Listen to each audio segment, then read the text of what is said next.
guys, it's Christina Shelves. I'm coming on to do a reading of A Court of Thorns and Roses. I hope this helps you sleep. So I will be reading chapter 1 and I hope that you enjoy it, and I may come back and do more chapters if you like it. So let's get into it. So, A Court of Thorns and Roses, Chapter 1. The forest had become a labyrinth of snow and ice. I'd been monitoring the parameters of the thicket for an hour, and my vantage point in the crook of trees branch had turned useless. The gusting wind blew thick flurries to sweep away my tracks, but buried along with them any signs of potential quarry. Hunger had brought me further from home than I usually risked, but winter was the hard time. The animals had pulled in, going deeper into the woods than I could follow, leaving me to pick off stragglers one by one, praying they'd last until spring. They hadn't. I wiped my numb fingers over my eyes, brushing away the flakes clinging to my lashes. Here there were no telltale trees stripped of bark or to the mark the deer's passing. They hadn't yet moved on.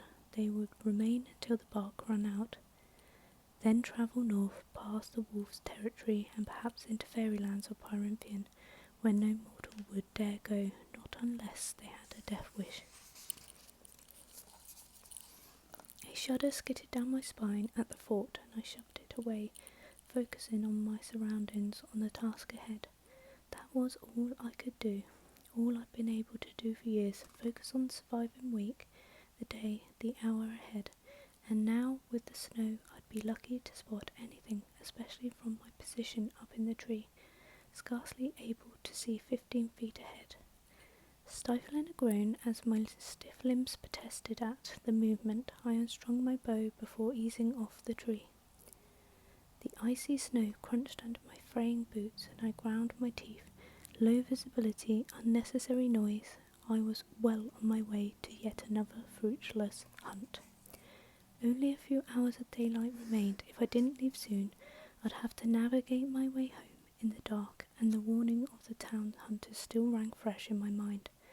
Giant wolves were on the prowl, and in numbers, not to mention whispers of strange folk spotted in the area, tall and eerie and deadly. Anything but fairies, the hunters had beseeched our long-forgotten gods, and I had secretly prayed alongside them. In the 8 years we'd been living in our village, 2 days' journey from the immortal border of Pyrinthian, we'd been spared an attack, though travelling peddlers sometimes brought stories of distant border towns left in splinters and bone and ashes. These accounts, once rare enough to be dismissed by the village elders as hearsay, had in recent months become commonplace whisperings on everyday market day. I had risked much in coming so far into the forest, but we finished our last loaf of bread yesterday and the remainder of our dried meat the day before.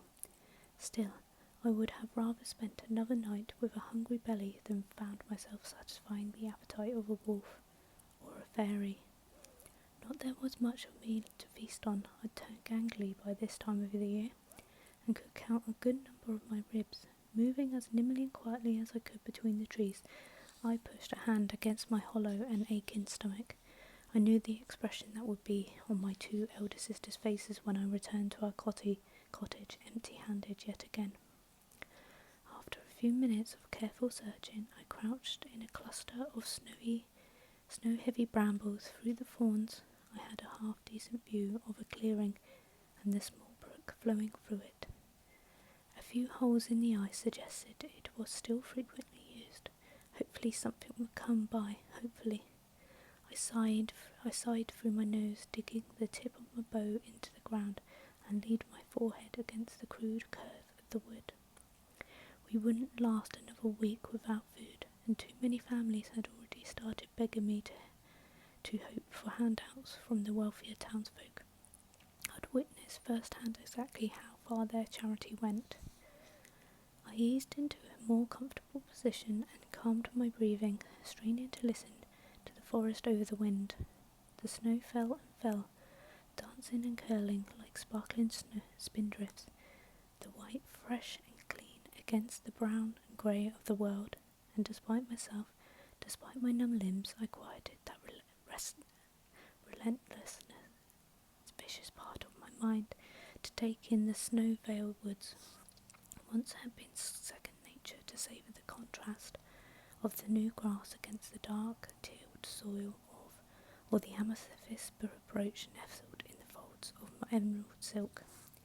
Once I dreamed and breathed and thought in colour and light and shape. Sometimes I would even indulge in envisioning a day when my sisters were married and it was only father and me, with enough food to go around, enough money to buy some paint, and enough time to put those colours and shapes down on paper or canvas or the cottage walls. Not likely to happen any time soon, perhaps ever, so I was left with moments like this, admiring the glint of pale winter light on snow. I couldn't remember the last time I'd done it, bothered to notice anything lovely or interesting. Stolen hours in a decrepit barn with Isaac Hale didn't count. Those times were hungry and empty and sometimes cruel, but never lonely. The howling wind calmed into a soft sighing. The snow fell lazily, now in big, fat clumps that gathered along every nook and bump of the trees, mesmerising the lethal gentle beauty of the snow. I'd soon have to return to the muddy, frozen roads of the village, to the cramped heat of our cottage. Some small fragmented part of me recoiled at the thought. Brushes rustled across the clearing. Drawing my bow was a matter of instinct. I peered through the thorns and my breath caught. Less than 30 paces away stood a small doe, not yet too scrawny from winter, but desperate enough to wrench bark from a tree in the clearing. A deer like that would feed my family for a week or more. My mouth watered. Quiet as the wind hissing through dead leaves, I took aim. She continued tearing off strips of bark, chewing slowly, utterly unaware that her death waited yards away. I could try half the meat, and we could immediately eat the rest. Stews, pies.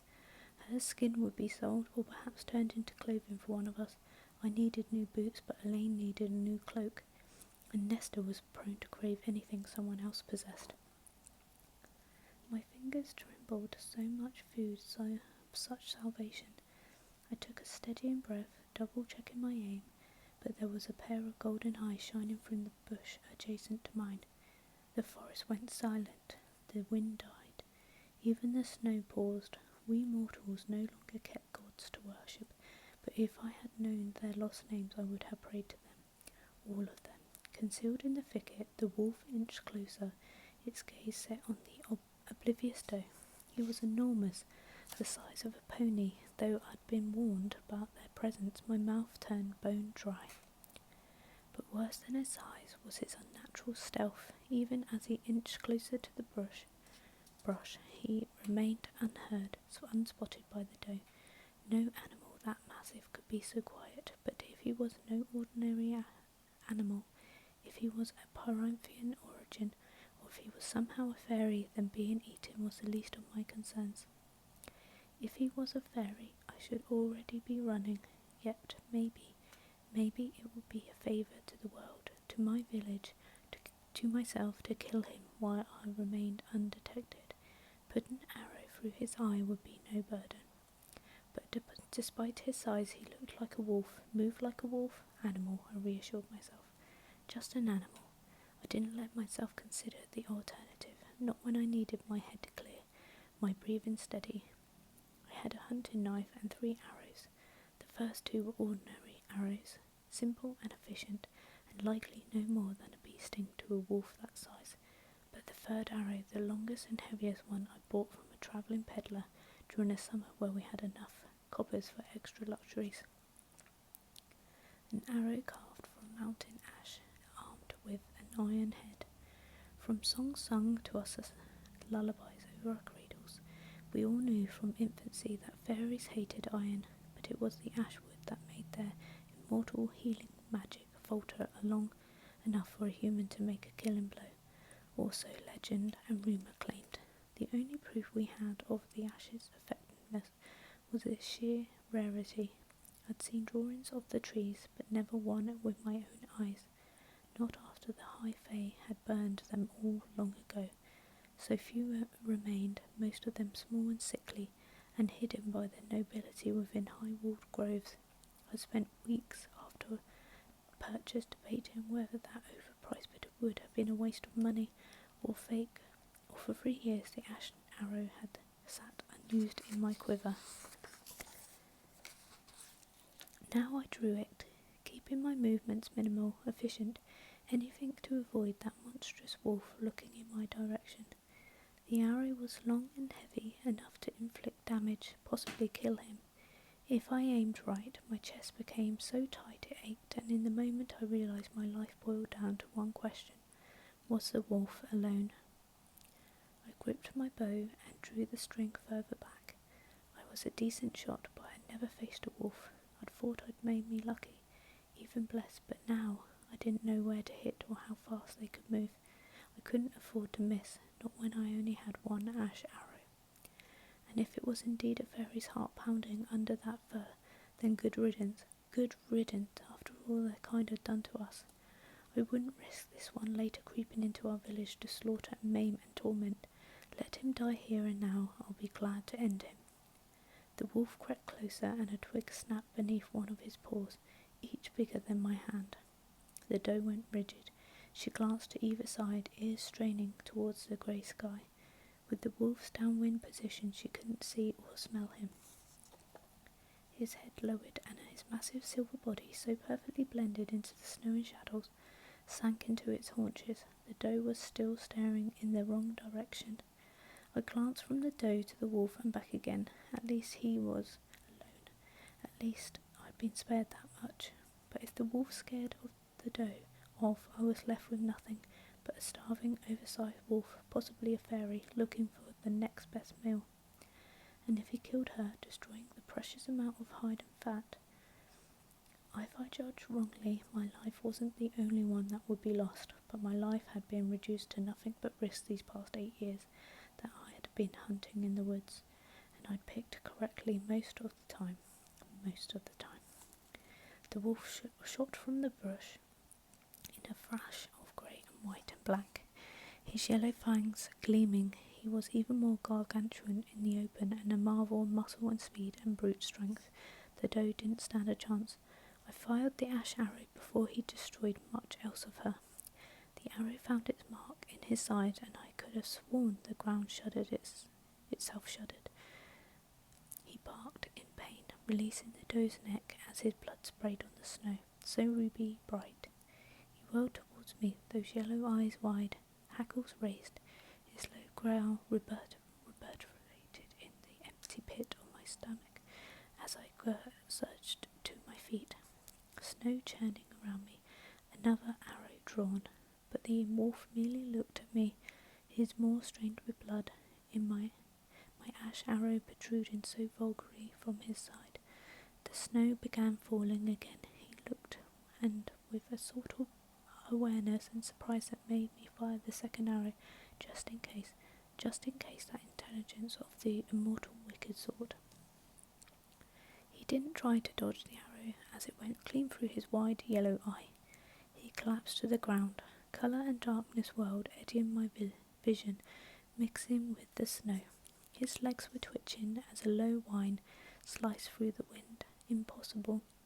He should be dead, not dying. The arrow was through his eye almost to the goose flexion. But wolf or fairy, it didn't matter. Not with that ash arrow buried in his side.